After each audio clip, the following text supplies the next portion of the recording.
Assalamualaikum warahmatullahi wabarakatuh. Perkenalkan, nama saya Muhammad Alif Ramadan, mahasiswa Ilmu Komunikasi, konsentrasi Public Relation. Yang akan saya bahas pada hari ini adalah komunikasi, public relation, dan konsentrasi jurnalistik. Di dalam komunikasi, saya akan membahas apa itu pengertian komunikasi, fungsi dari komunikasi, bagian-bagian dari komunikasi, dan jenis-jenis dari komunikasi tersebut. Yang akan saya bahas di dalam public relation, apa itu pengertiannya dari public relation, tujuan, dan fungsi dari public relation. Yang akan saya bahas di dalam jurnalistik adalah pengertian, jenis-jenis, dan etika yang ada dalam jurnalistik. Yang pertama, komunikasi. Komunikasi adalah proses penciptaan makna antara dua orang atau lebih. Komunikasi memiliki unsur-unsur komunikasi. Yang pertama, komunikator, pesan, media, dan komunikan. Komunikator merupakan penyampaian pesan. Pesan merupakan informasi yang akan disampaikan. Media komunikasi merupakan saluran, contohnya majalah, koran, dan lain-lainnya. Komunikan merupakan penerima pesan, pihak yang menjadi sasaran komunikasi. Feedback merupakan respon yang diberikan komunikan untuk menanggapi pesan yang telah diterimanya dari komunikator. Definisi komunikasi yang diberikan oleh Gamble tahun 2012 adalah komunikasi merupakan pemindahan makna secara sengaja atau tidak sengaja. Menurut Shannon Weaver, komunikasi adalah bentuk interaksi manusia yang saling mempengaruhi satu sama lain. Tidak terbatas pada bentuk komunikasi menggunakan bahasa verbal, tetapi juga dalam hal ekspresi wajah, lukisan, seni, dan teknologi. Komunikasi dibagi lagi menjadi dua sifat. Yang pertama, komunikasi verbal dan komunikasi non-verbal. Komunikasi verbal adalah sarana utama untuk menyatakan pikiran, perasaan, menggunakan kata-kata yang mempresentasikan berbagai aspek realitas individu.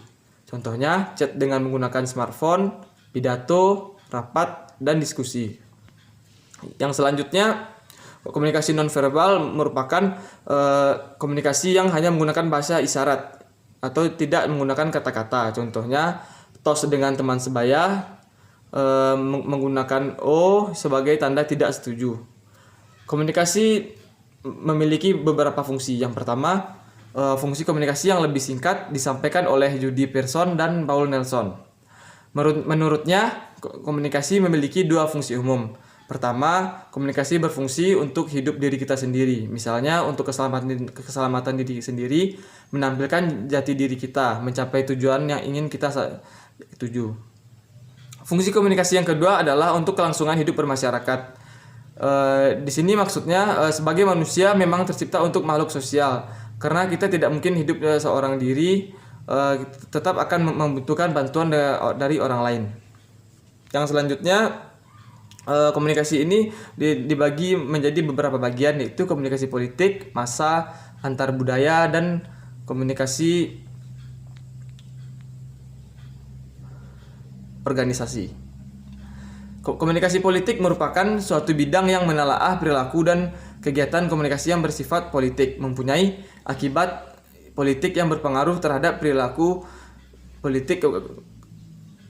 Komunikasi massa merupakan komunikasi yang berhubungan dengan media. Contohnya, sebuah perusahaan akan menjual produknya melalui TV yang berupa iklan.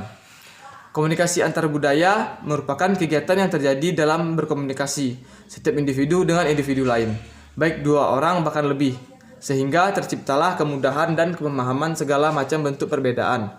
Contohnya, berbicara dengan berbeda daerah. Komunikasi organisasi adalah sebagai pertunjukan dan penafsiran pesan di antara unit-unit komunikasi yang merupakan bagian dari suatu organisasi tertentu. Contohnya, komunikasi antar staf yang ada di kantor. Selanjutnya saya akan membahas tentang public relation. Public relation adalah proses terus-menerus dari usaha manajemen untuk memperoleh goodwill atau keinginan baik. Maksudnya adalah PR mengatur dan mengelola suatu perusahaan agar mendapatkan pandangan yang baik di hadapan publik. PR bertujuan mendapatkan citra yang baik di mata publik.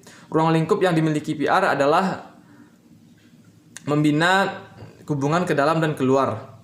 Publik ini dibagi lagi menjadi dua, yaitu yang pertama internal, orang yang ada di ruang lingkup perusahaan, dan orang yang berhubungan dengan perusahaan. Selanjutnya eksternal, masyarakat yang berada di luar perusahaan. Menurut Rosadi Ruslan. Tujuan public relation adalah yang pertama untuk menumbuhkan dan mengembangkan citra perusahaan yang positif untuk publik luar serta publik dan konsumen. Yang kedua, mempromosikan saling pengertian antara kelompok sasaran dan perusahaan. Yang ketiga, mengembangkan sinergi fungsi pemasaran dengan adanya public relation. Yang keempat, efektif dalam membangun kesadaran merek dan branding. Yang akan saya bahas selanjutnya adalah fungsi dari public relation. Yang pertama, kegiatan yang bertujuan untuk itikat baik, saling mempengertian dan citra baik dari masyarakat atau masyarakat keseluruhan. Yang kedua, menciptakan opini publik yang dapat diterima dari mana semua pemangku kepentingan yang dapat memperoleh manfaatnya. Selanjutnya, upaya untuk membangun hubungan yang harmonis antar organisasi atau perusahaan dengan publiknya untuk menciptakan opini sebagai efek yang sangat berguna adalah kontribusi terhadap organisasi atau bisnis yang berpengaruh. Tujuan dari public relation adalah memberi informasi, menciptakan citra positif, dan menjaga citra perusahaan. Semakin bagus citra perusahaan, maka akan semakin berhasil humasnya berjalan di dalam perusahaan tersebut. Yang selanjutnya yang saya akan bahas adalah jurnalistik. Jurnalistik adalah pengumpulan bahan berita maupun itu peliputan, pelaporan peristiwa, penulisan berita, penyuntingan naskah berita, dan penyajian atau penyebar luasan berita. Berdasarkan media yang digunakan untuk publikasi atau penyebar luasan informasi, jurnalistik dibagi menjadi 3 jenis. Yang pertama, jurnalistik cetak, yaitu proses jurnalistik media cetak merupakan koran, surat kabar, majalah, dan tabloid. Selanjutnya, jurnalistik elektronik atau jurnalistik penyiaran. Yang ketiga, jurnalistik online. Jurnalistik online ini merupakan jurnalistik daring atau dalam jaringan, yaitu penyebar luasan informasi melalui situs web. Contohnya menyebarkan berita melalui kompas.com. Berikut kode etik yang dimiliki oleh jurnalistik. Yang pertama, independen, akurat, berimbang, dan tidak beretikat buruk.